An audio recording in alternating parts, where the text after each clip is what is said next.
استثناء من الشهيد شهيد استثناء واضح ومن اغتسل یہ تو بڑا تھا میں تو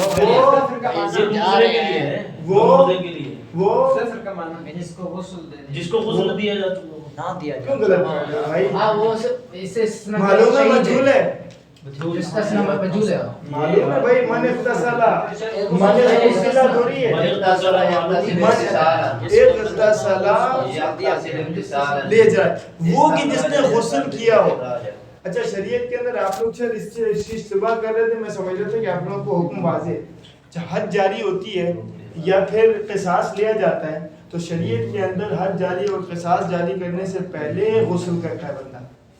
جس پہ حد جاری ہوئی ہے نا ایک شخص کے اوپر وہ کیا کرے گا, حد جاری کرنے سے پہلے وہ غسل کرتا ہے اس کے لیے, کیونکہ ایک دینی حکم ہے گناہ کی پاداش میں آیا. تو قصاص یا حد کی صورت میں وہ بندہ کیا کرتا ہے, پہلے غسل کرتا ہے.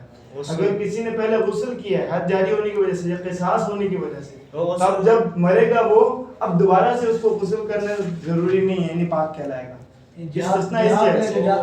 ٹھیک ہے, وہ جو مسلمان غسل سے پاک ہوتا ہے مرنے کے بعد جو غسل ہوتا ہے غسل میت, اس کا غسل میت نے یہ زندہ ہو کے غسل کر رہا ہے, یہ پہلے غسل کرتا ہے. یہ غسل اس دن یہی سمجھتے ہیں ہم لوگ کہ جو مر گیا ہے ویسے ہاں سمجھ میں یہی آیا تھا اس دن. ہاں بالکل. تو شہید یہی کرتے ہیں نا اس میں نہ شہید اصل کیا ہے, شہید تو مر گیا نا, غسل نہیں کرے گا, شہید پہلے غسل کر کے جاتے ہیں, کوئی لے لیتا ہے. لیکن شہید کو اس وجہ سے استثناء نہیں کیا ہے. اگر شہید پہلے غسل نہ کر کے جائے نا تب بھی پاک ہوگا. لیکن کرتے ہیں نا شہید غسل بعض کرتے ہیں بعض نہیں کرتے. یہ سب کے اپنا اپنا ہوا ہے. شہید کون ہوتا ہے بھائی, شہید کب ہوگا, جہاد میں ہوگا نا. جہاد میں اگر باوضو باطہارت ہے تو کیا ضرورت ہے غسل کرنے کی. غسل کسی وجہ سے آئے گا نا. غسل کب ہوگا جب حدث اکبر صادر ہو, ٹھیک ہے نا. نہ حدث اکبر اگر صادر نہیں ہوا ہے اس سے تو غسل واجب بھی نہیں ہے اس کے اوپر. جب واجب نہیں ہے تو نہیں کیا اس نے, باطہارت ہے باوضو ہو کے جا رہے جہاں. کلیئر چلیں بھائی. سوال نمبر 36 نہیں ویسے اگر سے غسل شہادت جو ہے نا وہ واجب تو ہے نہیں کہ اس کے لیے حدث اکبر پہلے خارج باقی ہو پھر اس کے بعد غسل کرے, وہ تو ویسے بھی مستحب ہے جب کرنا چاہے کر سکتے. سمجھا نہیں میں آپ کا سوال. نہیں آپ نے کہا کہ مثال کے طور پہ غسل تب واجب ہوتا ہے جب حدث اکبر واقع ہو. نہیں واجب اس وقت بھی نہیں ہوتا. اکبر غسل واجب اس وقت ہوگا, تعبیر میں اور صحیح کرتا ہوں, غسل اس وقت واجب ہوگا کہ جب کوئی واجب کا وقت آ جائے. مثال کے طور پر ابھی مثال کے طور پر کسی کے اوپر کوئی سویا اس وقت اور اس کی منی خارج ہو گئی, اب غسل واجب نہیں ہے اس کے اوپر بیسک. غسل کب واجب ہوگا, جب نماز کا وقت آئے گا. ابھی کیا ہے غسل اس کا مستحب ہے. ابھی کر کے اس مستحب کی نیت سے کرنا چاہے تو کر سکتے ہیں, نماز کے کرنا چاہے تو کر لے, اور بہتر یہ ہے کہ جلد از جلد کیا جائے.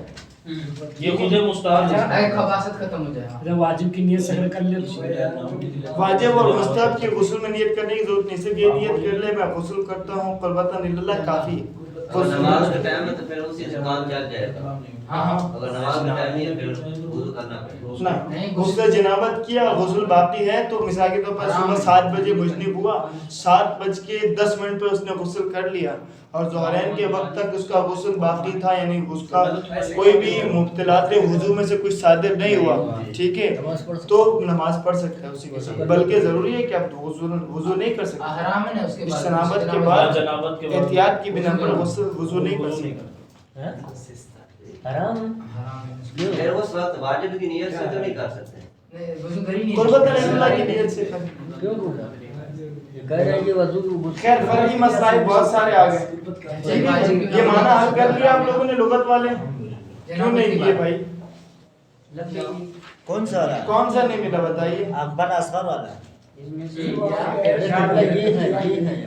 کون سے معنی نہیں ملے جلدی بتائیں, میں آپ کو بتاؤں پھر آگے بڑھیں. یہ وبر نہیں ملا, صوف نہیں ملا, وبر کہتے ہیں اونٹ کی اون کو, اور قرن, یہ 4 نہیں ملے. صوف بولتے ہیں بھیڑ یا بکری کی اون کو, اور وبر استعمال ہوتا ہے اونٹ کی اون کے لیے. اونٹ کے جو نرم بال ہوتے ہیں ان کو وبر کہتے ہیں. صوف بھی اون کو ہی کہتے ہیں, بھیڑ کا بھیڑ وغیرہ کا اون. شعر بالوں کو بولتے ہیں ظفر, ناخن کو بولتے ہیں قرن, سینگوں کو کہتے ہیں قرن, کہتے ہیں. ٹھیک ہے. یہ کام دیکھنے دے نا لغت میں آپ کو. یہ ہو گیا. ٹھیک ہے. اعوذ باللہ من الشیطان الرجیم بسم اللہ الرحمن الرحیم وبه نستعین وهو خیر معین وصلی اللہ علی سید المرسلین رحمت للعالمین ابی القاسم محمد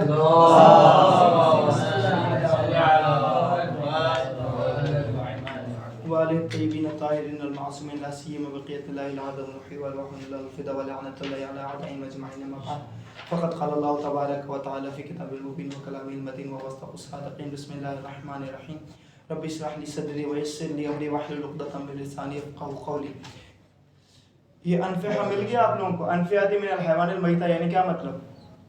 آخری مسئلہ 26 سے پہلے اوپر والی لائن ہے نا کما لا باس باللبن فی الزرع والانفحہ.